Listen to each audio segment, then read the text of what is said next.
He's a talent agency's top 10 live artists. Now, I've been trying this several times now and I keep gabbing on without the importance thing. So I'm going to say the artist and say a quick sentence about them, first thing that comes out of my head. So apologises to any of the artists, but these are why I love you. So number 10, Hunt and Darton. Love the way they work together. Really considered and thoroughly entertaining while being interesting on their subject. French Mottershead. I love the way they don't seem to actually perform within their work, but it's definitely performance. There's loads of documents about their work as a photograph or as an interaction between you continued on after the person, and that's really important. And one of the first artists I ever looked at, gabbing on, so sorry, moving on, Alexis O'Hara. Love the way she works digitally. On audio and is so interesting, and one of those people you meet and just go, oh, really interesting, and draws you in. A little bit of a crush, must admit. I became a big fan of hers to buy a CD off Amazon Canada or America because it wasn't selling in the UK. That's how much of a fan I am of hers, and we should be a fan of artists more like that. Marcia Farquar just defines the word performance for me. You meet her and then see her perform, and there's no difference, and they're equally as interesting. Search Party, beautiful couple, love them working together.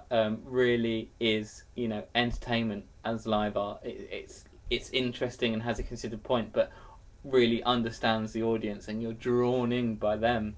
Amazing. Richard Layzell does this thing to the audience where, like, saying thank you for his thing, like thank you, and considers the silence and draws you into that silence with him rather than sort of, you as live art and then sort of just leaving it as that. Really brings you in that moment and does a brilliant performing to camera and this interaction. There's a book out that he's done called Cream Pages. Read it, really interesting about interaction between people.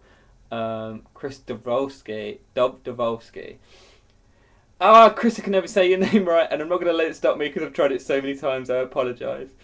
Really interesting artist, visual artist that's a live artist and performs on his visual work. He wouldn't consider himself a performer, but really is one of those kind of guys you'd love to have a pint with and interact that way, but then taking that on stage and draws you into art, which you make it seem quite...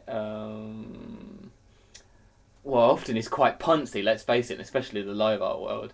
But he tackles it by being a guy from Braintree, which is brilliant.